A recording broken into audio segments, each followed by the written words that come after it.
Hello guys, कैसे हैं आप सब। आशा करता हूं कि आप लोग मस्त होंगे, तंदुरुस्त होंगे।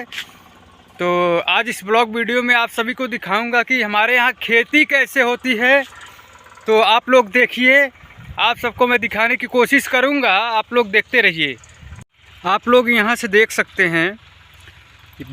हैं पीछे आलू लगाया गया है। अभी ताज़ा लगाया गया है, इसीलिए उसमें पेड़ का उपजाऊ नहीं हुआ है। और यहाँ देख सकते हैं परवर पटर की पेड़ है, तो आप देख सकते हैं यहाँ, और फरा भी है। आपको मैं नज़दीक से दिखाने की कोशिश कर रहा हूँ। आप देख सकते हैं यहाँ पर, ये देखिए यहाँ देखिए, ये देखिए। आप सब देख सकते हैं हमारा ये आम का पेड़ है, तो इसमें कीड़ा लग चुका है। आप लोग देख सकते हैं। अगर आप लोगों को जानकारी है कि इसमें कौन सी दवा लगाएं तो आप लोग हमें कमेंट बॉक्स में ज़रूर बताएं। आपको नज़दीक से दिखाने की कोशिश कर रहा हूँ।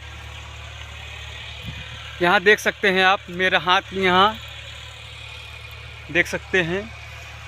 यहाँ पे आप नज़दीक से देखिए, समझ जाएंगे। ये देखिए आप लोग देख सकते हैं, ये हमारा छोटा सा गांव है।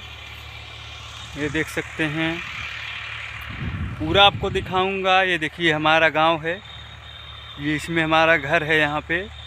तो यहाँ हमारा खेत है, इसमें जहाँ मैं खड़ा हूँ ये पाही है। तो आप लोग देख सकते हैं। अगर आप सबको ब्लॉग वीडियो अच्छा लगा हो तो आप लोग हमें कमेंट बॉक्स में ज़रूर बताएं, और वीडियो को शेयर करें, लाइक करें। जो भी भाई नए हैं सबसे पहले चैनल को सब्सक्राइब करें। जय हिंद।